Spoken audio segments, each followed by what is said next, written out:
Criterio. Una entrevista de Mix de Medios.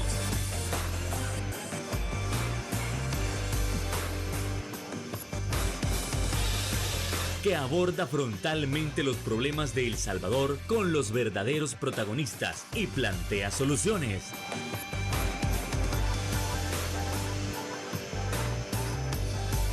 Criterios.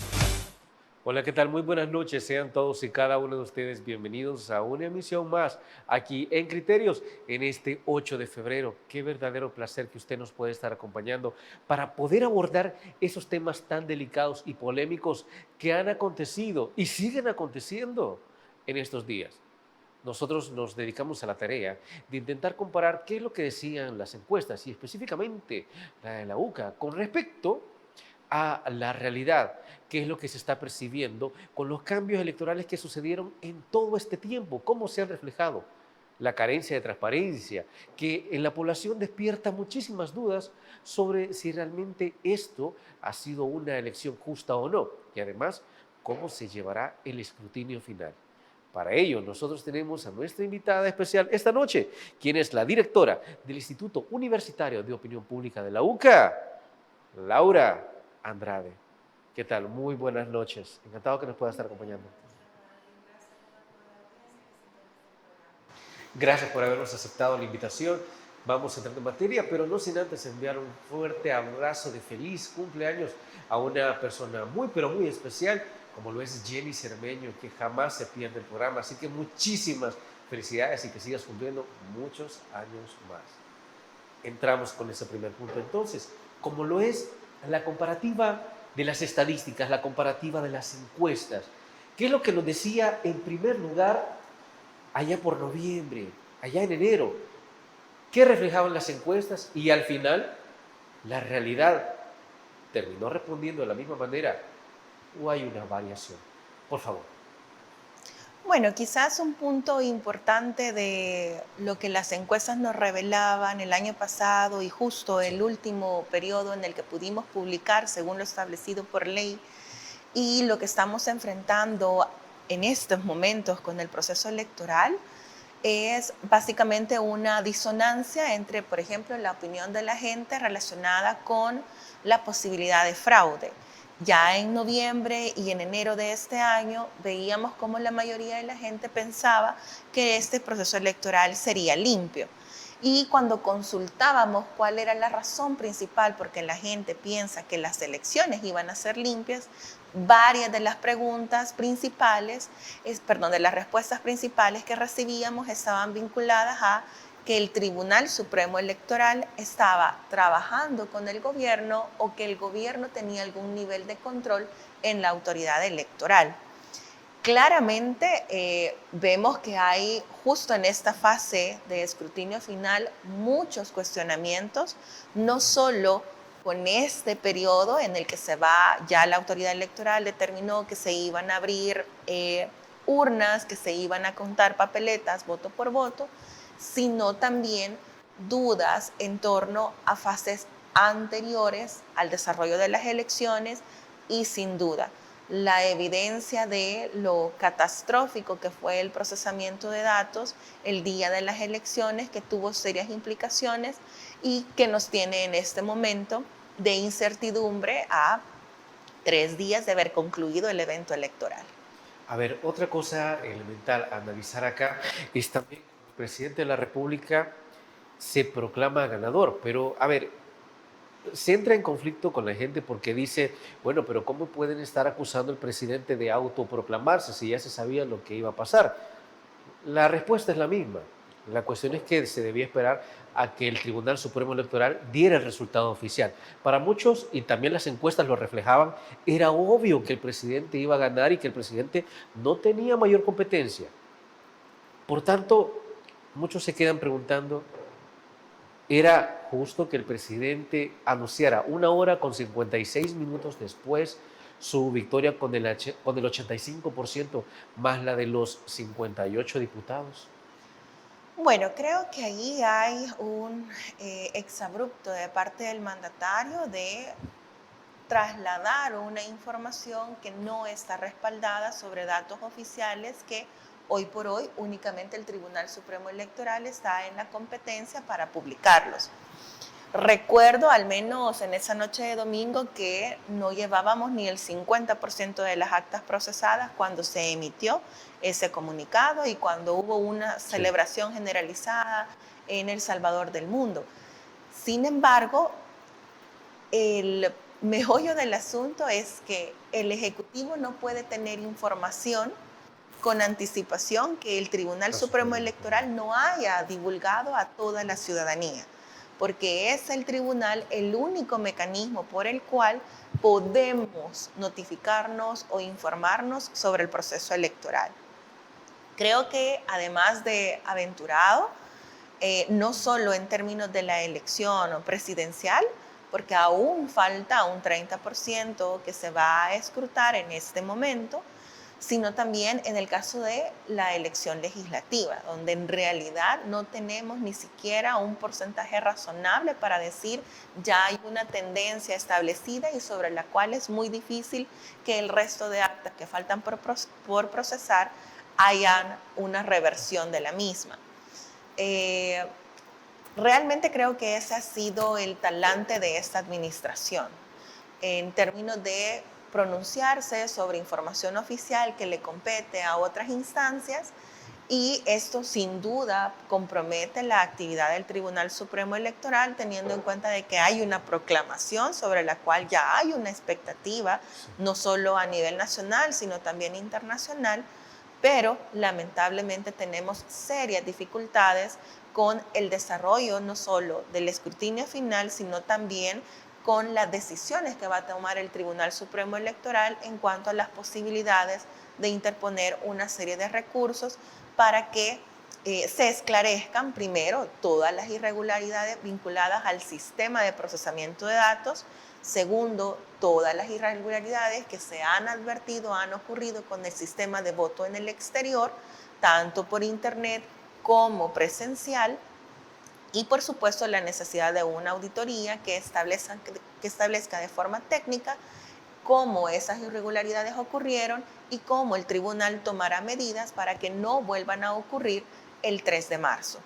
Otra situación también que se comentaba, pero esto es conforme a la percepción que puede haber tenido el Instituto de Opinión Pública, respecto a si la votación que al menos alcanzaron a observar fue masiva o podría haber habido una especie de percepción de abstencionismo. Y ojo, hablo de percepción, no de datos oficiales. Bueno, el estudio de opinión que realizamos en noviembre de 2023 daba cuenta de que la población salvadoreña en su mayoría consideraba que estos comicios la ciudadanía saldría más a votar, acudiría más a las urnas. En cuanto a la imposición del régimen de excepción, porque es el primer evento electoral en el que la población salvadoreña, después de la firma de los acuerdos de paz, va a elegir gobernantes en un escenario donde hay algunas garantías y derechos constitucionales suspendidos, justamente por el régimen de excepción, veíamos que la gente, pese a eso, consideraba que no afectaría el proceso electoral en sí la medida, y que es más, esta medida ayudaría a que la gente saliera a los centros de votación con relativa tranquilidad, teniendo en cuenta que esa es una de las percepciones que hemos podido recoger en estos 2 años, casi 2 años de implementación del régimen de excepción, donde la gente valora sobremanera las posibilidades de movilidad y desplazamiento que tienen ahora y no tenían antes con el control territorial de las pandillas. Sin embargo, pese a ello, lo que sí pudimos ver es, al menos de la cobertura mediática que nos ofrecieron los distintos medios de comunicación sobre el evento electoral, no era en sí una jornada, ¿cómo se dice?, volcada a las urnas, más bien un desarrollo natural de los procesos electorales que ya habíamos podido constatar, por ejemplo, en 2021, donde solo hubo una elección legislativa y municipal, o por ejemplo 2019, donde ya hubo una elección presidencial también. Desde las estadísticas oficiales, en realidad la población salvadoreña tiende a acudir más a las elecciones presidenciales y menos al resto de elecciones. Es un comportamiento natural, digamos. Pero, digamos, aquí la disonancia está en cuanto tenemos una cantidad importante de votos registrados para la elección presidencial en la que, por ejemplo, muchos de los contendientes están haciendo alusión que no hay correspondencia, por ejemplo, entre la cantidad de o de electores, mejor dicho, esperados en algunos centros de votación y la cantidad de votos que ha registrado el sistema. Eso justamente tiene que vislumbrarse a partir de un proceso de auditoría, no solo del sistema, sino también de tomar decisiones concretas en esta fase de escrutinio final. Y con esto nos vamos a ir a nuestra primera pausa comercial. Pero al regresar es necesario analizar las diversas irregularidades que se están presentando, que incluso muchísimos seguidores del oficialismo comienzan a dudar sobre qué tan transparente pudo haber sido esta elección. No se vaya, regresamos.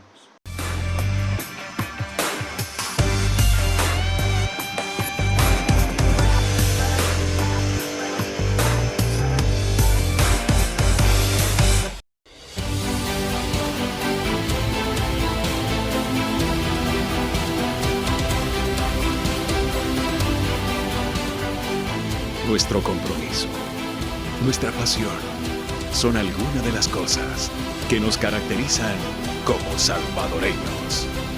Farmacia La Buena, la farmacia de todos.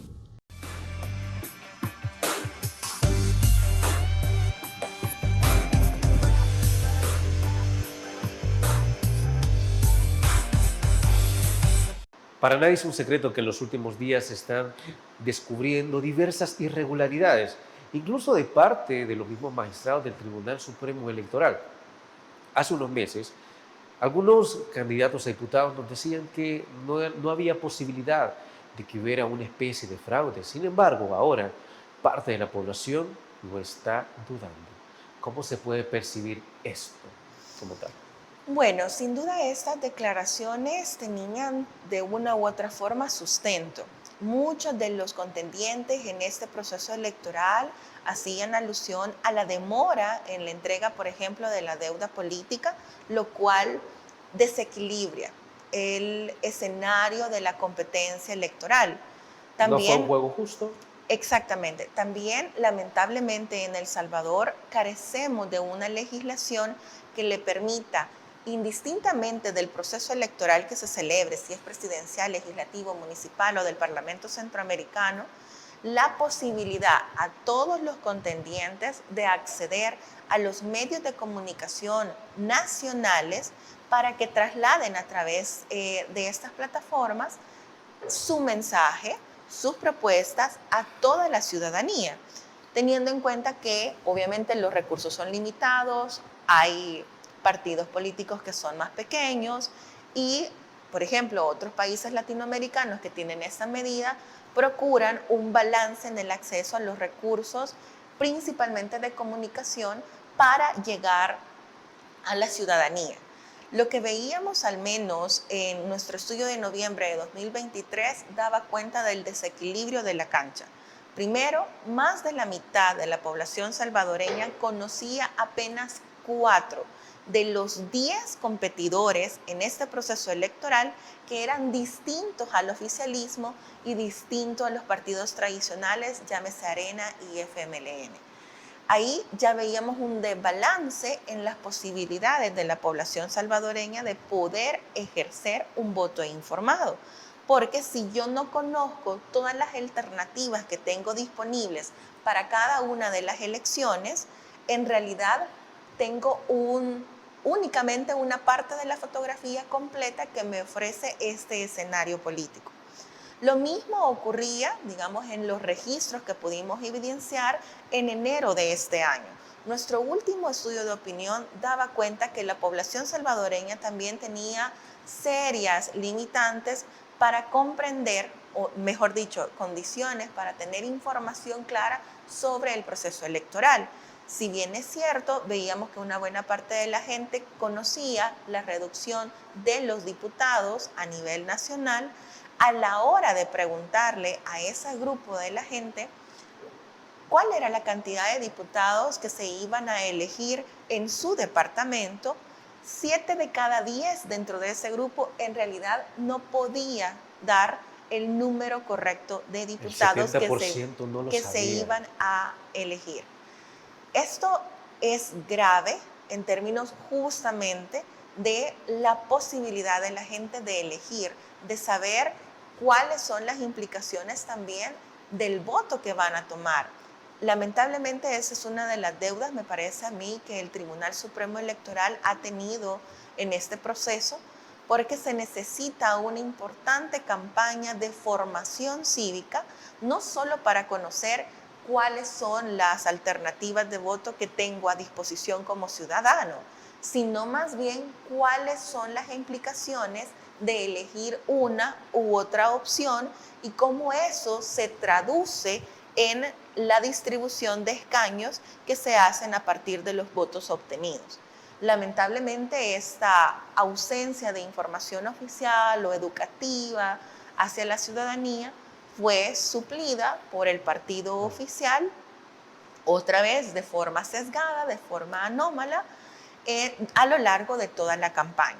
Esto, como decía, tiene implicaciones en cuanto a que condiciona el voto informado al que tiene derecho la ciudadanía, porque aquí no se trata de tener la mayor cantidad de información, sino que la información que la ciudadanía tiene disponible para poder elegir a sus gobernantes sea más que en cantidad, de la mejor calidad posible, para que le permita tener el mejor marco referencial sobre la decisión que va a tomar en las urnas. Y también puedo confirmar eso. Y varios de mis estudiantes la semana pasada me preguntaban, licenciado, y fíjese que nosotros le queremos hacer una consulta y es sobre, ¿usted sabe cuántos diputados tenemos derecho a elegir por cada departamento? Esto solo confirma en efecto lo que usted dice, respecto a que el Tribunal Supremo Electoral tampoco se encargó en brindarle la información pertinente a la ciudadanía sobre a cuántos diputados tenía derecho y sobre la variedad de opciones por las cuales podía votar. Bueno, y aquí también hay otro elemento fundamental en términos de inclusión, en términos de adaptar el mensaje a las distintas poblaciones, porque sabemos que El Salvador, aunque es un país chiquito territorialmente, en realidad hay mucha diversidad. Primero, ¿cómo le trasladamos a la gente que tiene alguna capacidad especial, principalmente para aquellos que son no videntes, para aquellos que utilizan sistema braille? Recuerdo que para 2021 eso se hizo, pero esto no recuerdo. Para las personas sordomudas, etcétera, para que puedan tener toda la gama. Pero además de eso, ¿cómo trasladamos de la mejor manera a la ciudadanía información que esté acorde justo con sus marcos referenciales? Ya la encuesta de hogares y propósitos múltiples, que es un dato oficial, establece que lamentablemente la población salvadoreña no alcanza en promedio los 7 años de estudio. Entonces ahí también hay otra dificultad en términos del lenguaje con el que se tiene que trasladar este tipo de información, porque la legislación electoral es compleja y necesita aterrizarse a las realidades de la gente para que exista una comprensión clara de las decisiones y los efectos y las implicaciones que va a tener para ellos, sus comunidades y toda la población. Hay una opinión que se repite bastante en las redes sociales hablando de este aspecto, y es que se menciona mucho sobre, mire, pero ¿para qué van a repetir el escrutinio o para qué quieren las cámaras ahí si ya se sabe que la oposición está completamente muerta? Si de cualquier manera los resultados van a ser los mismos. Eso se lee en las redes sociales. ¿Cómo se puede responder ante este tipo de comentarios? Esto refleja la carencia de información total. Creo que más allá de poder vislumbrar quién es el ganador, quién tiene más votos, quién es el candidato a diputado con mayor preferencia dentro de cada uno de los institutos políticos, me parece que lo más importante es poder garantizar el cumplimiento de la normativa electoral garantizar que no hayan decisiones arbitrarias que puedan comprometer la voluntad popular, indistintamente de a quién favorece o no.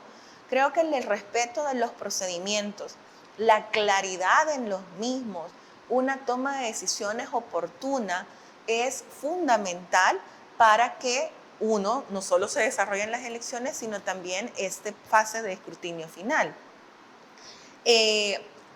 Creo que la lucha aquí es, primero, porque no hayan decisiones que no estén respaldadas en la legislación, que no hayan decisiones que puedan controvertir alguna de las disposiciones constitucionales o electorales que ya contempla nuestra legislación secundaria, y principalmente garantizar que este proceso de contabilización de votos, principalmente para la elección legislativa, tenga la mayor homogeneidad, estandarización en el proceso, porque sería caótico que, así como lo ha advertido la autoridad electoral, que en esas más de 300 mesas de contabilización, unos estén procediendo con unos criterios, otros estén procediendo con criterios diferentes, y al final, en realidad, el esfuerzo, no solo humano, sino también de tiempo y financiero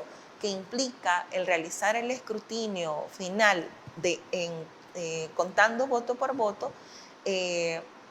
sería absolutamente ineficiente. Creo que aquí la prioridad es que haya establecimiento de reglas claras, que esas reglas sean aplicadas de forma homogeneizada por cada una de las mesas y cada uno de los representantes de esas mesas, que cada persona que tenga una función específica dentro de esas mesas de contabilización sepa con claridad cuáles son sus competencias y por lo tanto no haga procedimientos que no están regulados o que no están definidos, de tal forma que tratemos de recuperar, digamos, la confianza en los resultados, que al menos hoy por hoy, con esas dificultades procedimentales, es muy difícil retomarla. Pero hablando también del establecimiento de reglas y de también la claridad de las mismas, ¿será que la modificación en el último año de estas ha influido en los resultados? Bueno, eso tras la pausa comercial.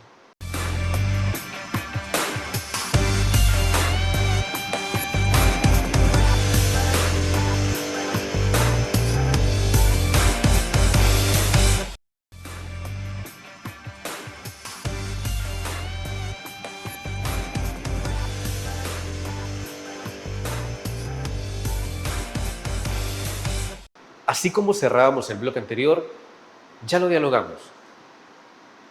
¿Será que las modificaciones hechas en el último año tienen o han tenido una repercusión en cómo se está dando la situación electoral en la actualidad? ¿Qué tanto ha impactado? Por favor. Bueno, ya nuestro estudio preelectoral de noviembre de 2023 daba cuenta que una buena parte, si no es que más de la mitad de la población salvadoreña, desconocía las principales modificaciones que se habían hecho a la legislación electoral. Entre ellas, las menos conocidas era el cambio de fórmula electoral, sí, con la cual se van a determinar la cantidad de escaños que cada uno de los institutos políticos tendrá acceso a partir de los votos obtenidos. También las modificaciones relacionadas con el voto en el exterior, la habilitación, mejor dicho, la ampliación de la cantidad de personas que podían votar en el extranjero, ya sea con pasaporte o DUI vencido o vigente, que son varias de las situaciones que se vinieron modificando a lo largo de este año. Era importante la necesidad de la disposición, mejor dicho, que establecía el Código Electoral de no modificar la ley un año antes de la elección. Esto no tenía nada que ver con que la oposición impidiera algún cambio o que se beneficiara a un partido político, sino más bien, si todos nosotros estamos en esta competencia, vamos a tener las reglas claras e inamovibles por 12 meses, porque es precisamente como ir a un partido de fútbol. Usted tiene claro cuáles son las irregularidades o las faltas que desencadenarían una tarjeta amarilla y cuáles serían las que se desencadenarían una tarjeta roja, pero todos estamos en la misma página. Y es justamente lo que promovía ese artículo 290 o 91 del Código Electoral.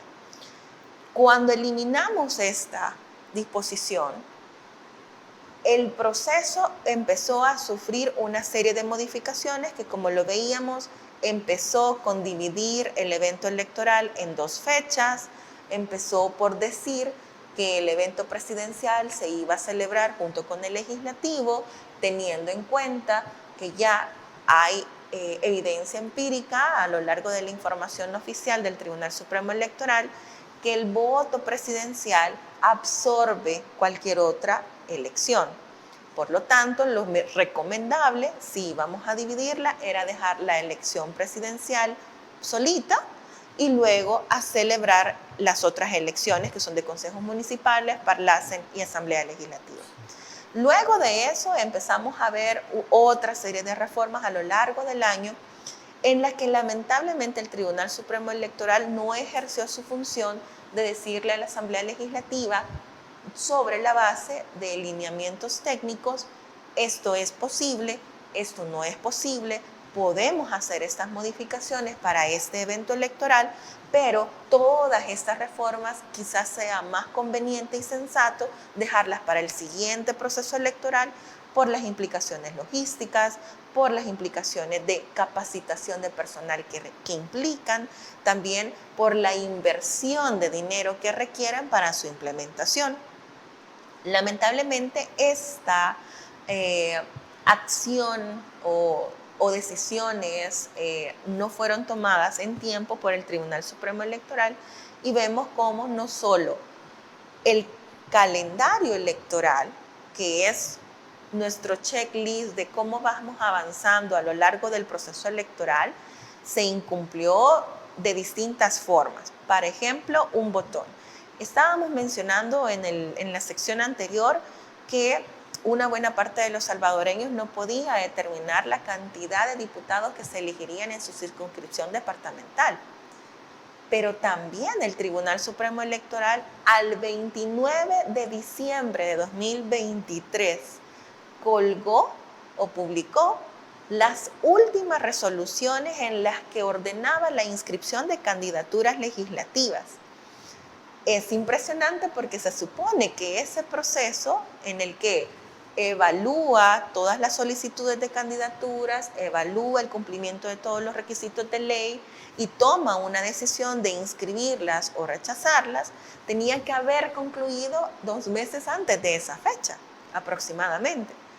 Pero al 29 de diciembre de 2023 estuvieron publicando las últimas resoluciones. Eso también condiciona la elección que puede tomar el electorado salvadoreño. Porque, primero, diciembre no es el mejor momento para hacer una publicación de ese tipo. Segundo, tampoco hay claridad de cómo se van a definir los contendientes, porque había mucha incertidumbre de ¿será que van a inscribir a este partido político en esta circunscripción? ¿Será que se va a tomar una decisión sobre los distintos recursos que se han promovido? Etcétera. Además, es importante señalar que esta información debe de ser, además de cumplir con el calendario electoral, oportuna.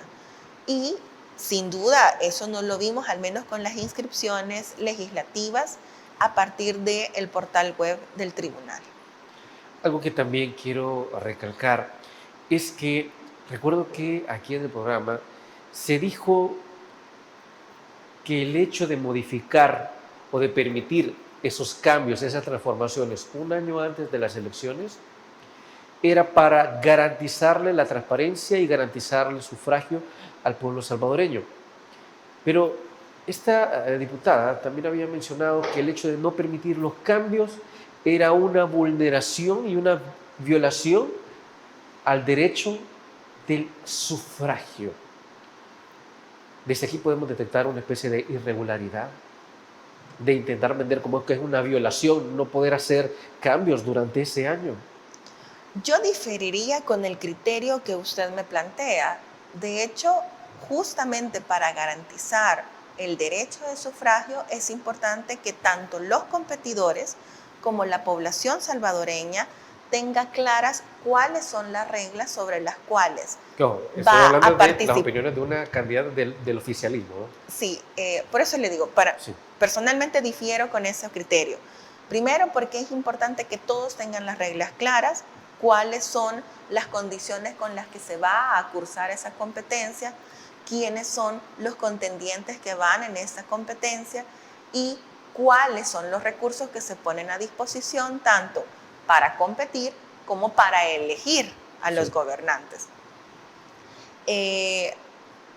Realmente la legislación, sin esa disposición, más que una limitante al derecho de sufragio, me parece a mí que era una garantía de seguridad jurídica, Sí. en la que todos estábamos claros de las implicaciones y es importante tener en cuenta aquí, hay un calendario electoral establecido. Sabemos que cada 3 años tenemos que elegir a los consejos municipales y a los diputados de la Asamblea Legislativa. Sabemos que cada 5 años tenemos que elegir a la presidencia de la República y al vicepresidente. No podemos intentar pensar que no conocíamos con antelación que el evento electoral que se iba a celebrar este año hace 3 años, porque ya sabíamos. Y los diputados que ahora están en la Asamblea Legislativa ya lo sabían. Para ordenar el proceso, para garantizar la eficiencia de las reformas, tuvieron 3 años para tomar estas decisiones.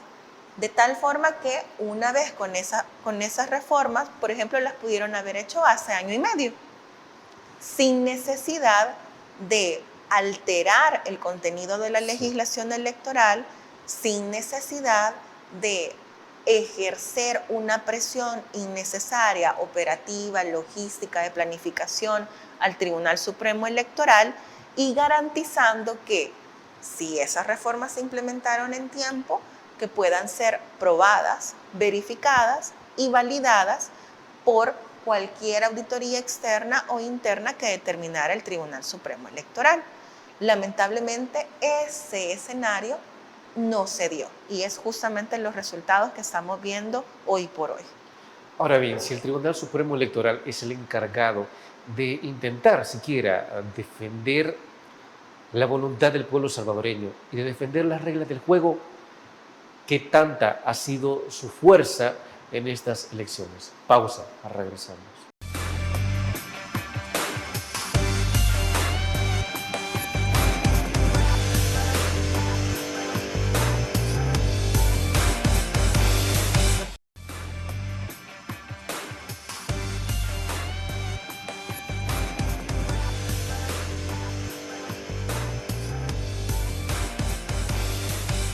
Gracias por continuar con nosotros. Y es que seguimos en este análisis y ahora toca tirar una visión sobre realmente el Tribunal Supremo Electoral cumplió con su objetivo. El Tribunal Supremo Electoral garantizó la transparencia o hizo los esfuerzos para que esto fuera de esta manera. Por favor.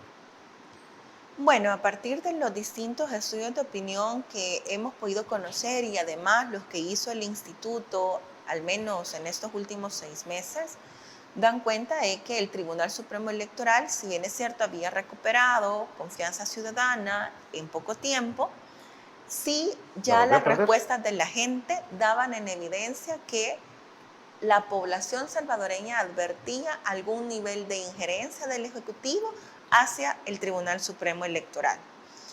Lo cual, de una u otra forma, teniendo en cuenta de... ¿Cómo nace esa percepción de que podría haber injerencia? Teniendo en cuenta que el discurso oficial maneja que el disenso, que la imposibilidad de diálogo con la oposición, genera retraso, genera demora. En consecuencia, ha sido bien visto que el Tribunal Supremo Electoral se acople, digamos, como a las decisiones del Ejecutivo, porque también ese es el discurso predominante en los medios de comunicación.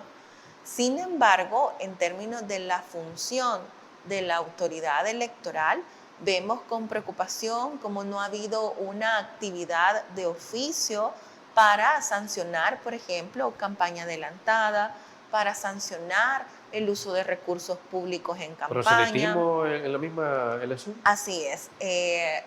Las distintas evidencias que los medios de comunicación pudieron trasladarnos el día de las elecciones, donde habían canopies enteros haciendo propaganda el día de las elecciones, lo cual está prohibido por la ley, es sumamente preocupante. El Tribunal Supremo Electoral tiene toda la competencia para actuar de forma independiente a cualquier órgano del Estado. Y justamente ese es uno de los llamados que me parece a mí sobre los que no ha habido eco.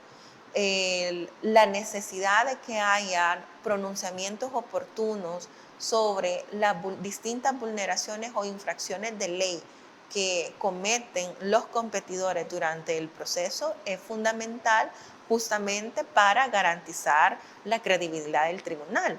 Además, justamente el estudio de noviembre de 2023 del UDOP daba cuenta de un factor importante. La confianza ciudadana en el Tribunal Supremo Electoral incrementaba en la medida en la que la población salvadoreña tenía conocimiento de las distintas reformas que se habían hecho a la legislación electoral.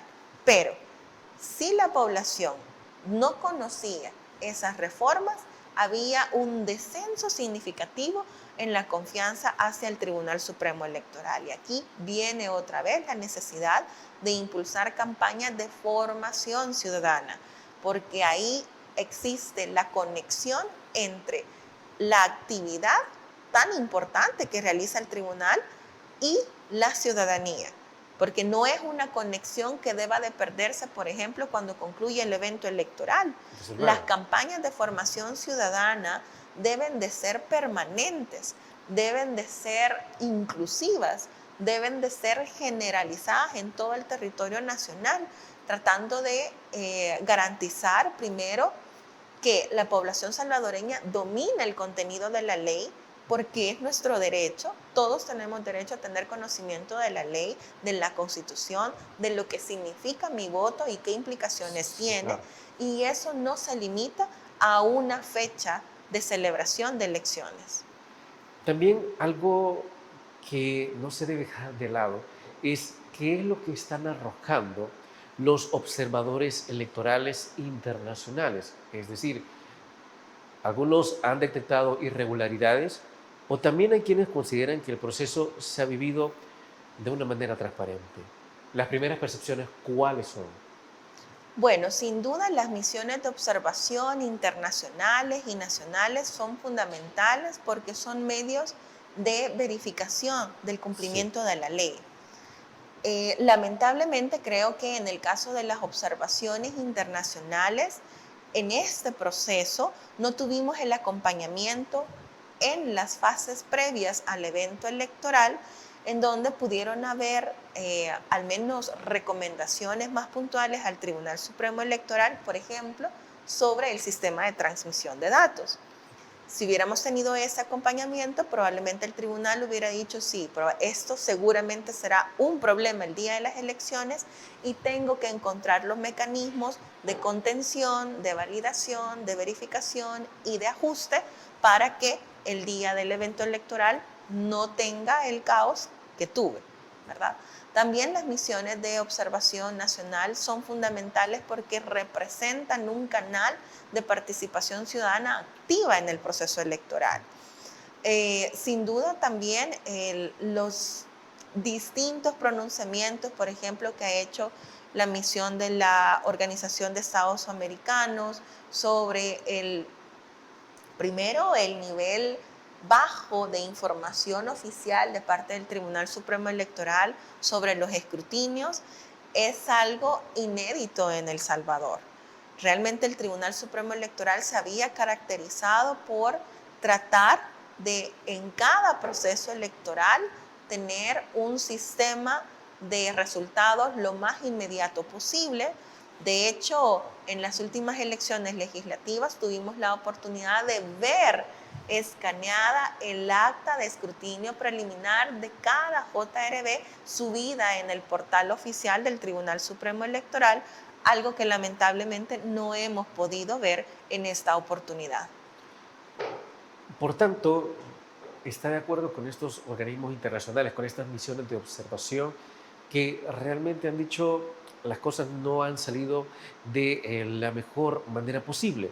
Bien, a ver, también algo que está dando muchísimo de qué hablar es un audio que se ha filtrado a través del periódico digital El Faro, donde la magistrada presidenta del Tribunal Supremo Electoral había comentado sobre la posibilidad de un boicot, de que hubiera habido un boicot. ¿Qué tan delicadas son esas declaraciones? Bueno, sin duda estas declaraciones de parte de la magistrada presidenta son un llamado de atención, primero a una verificación exhaustiva de los distintos procedimientos de trabajo al interior del Tribunal Supremo Electoral, que más allá de deducir responsabilidades, realmente el organismo colegiado es el principal tomador de decisión dentro del TSE.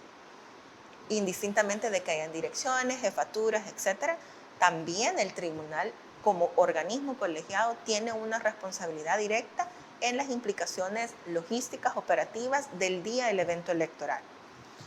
Estas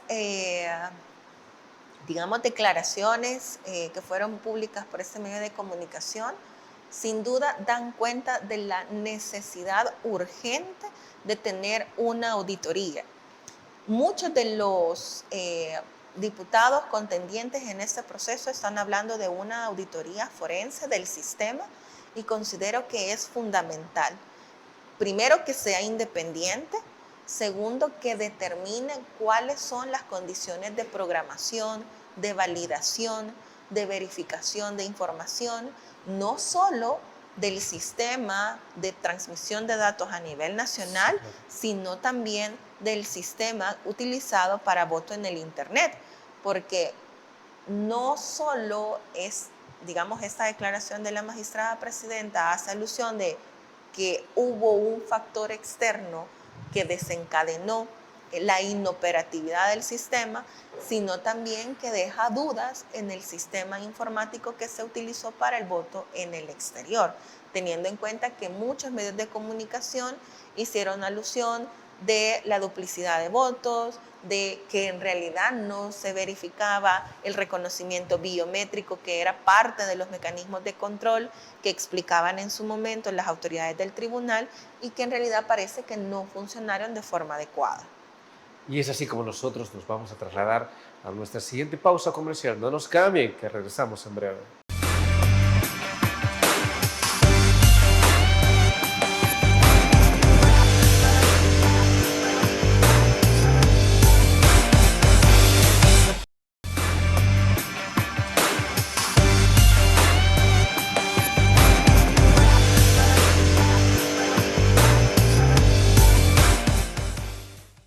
Ahora bien, rumbo a las elecciones del 3 de marzo, ¿esto que ha sucedido qué tanto puede mermar la idea de que la población salga muchísimo más a votar para las próximas elecciones o que haya mermado su confianza y prefiera quedarse en casa para el 3 de marzo? Licenciada, por favor.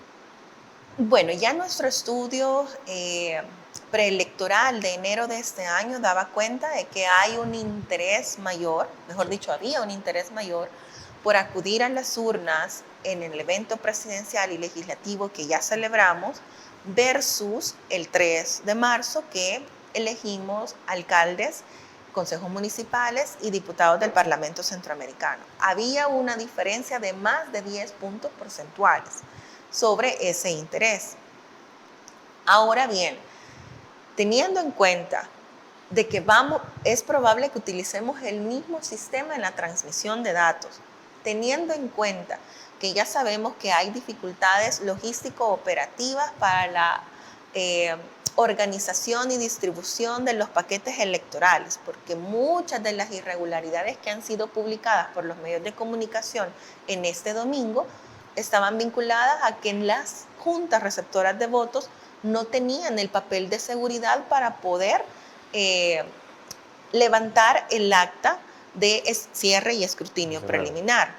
Creo que todas estas irregularidades pueden ser superadas teniendo en cuenta cuáles son los eslabones que fallaron en cada uno de los procedimientos, y sin duda creo que hay un tiempo prudencial para que la autoridad electoral determine la posibilidad de que haya una auditoría, al menos para que todos estos impases no ocurran el 3 de marzo. Aquí es importante señalar que al final las malas decisiones, la no asignación adecuada de recursos, la no supervisión de los distintos mecanismos de embalaje, cadena de custodia, traslado de paquetes logísticos, etcétera, terminan impactando el trabajo de la ciudadanía, más allá de si son vigilantes de partidos políticos, más allá si es la ciudadanía que salió sorteada para formar parte de las juntas receptoras de votos. Esas personas se fueron a las 6 de la mañana, a las 4 de la mañana, a las 5 de la mañana, y creo que se merecen de parte del Tribunal Supremo Electoral una decidida acción de mejora, de correctiva también, para que no vuelvan a enfrentar ese proceso no solo traumático, sino también frustrante, porque no estaba necesariamente vinculado, por ejemplo, con los conocimientos de las juntas receptoras de votos en aquellos casos donde ya habían hecho la contabilización de votos, ya habían hecho la clasificación de papeletas, pero se encontraban con el obstáculo de o no me sirve el sistema, o no tengo el material para generar mi acta, o no tengo conexión a internet, ¿verdad? Entonces creo que la ciudadanía que va a realizar ese trabajo el 3 de marzo se merece que haya un ajuste importante de todas estas medidas para que no vuelva a ocurrir y tengamos también la posibilidad de conocer de forma inmediata los resultados de ese día. Así es. Laura Andrade, se nos ha terminado el tiempo, pero no queremos irnos sin antes agradecerle por haber traído sus criterios en torno a la situación electoral que estamos viviendo. Muchísimas gracias y un saludo a toda la audiencia que vio este programa. Pase buenas noches. Amigos y amigas televidentes, gracias por habernos sintonizado una vez más. Recuerde, el criterio más importante siempre lo va a tener usted. Que descanse. Feliz noche. Criterio. Una entrevista de Mix de Medios.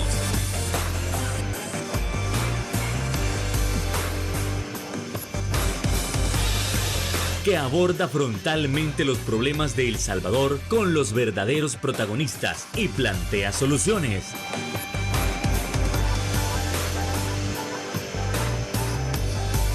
Criterios.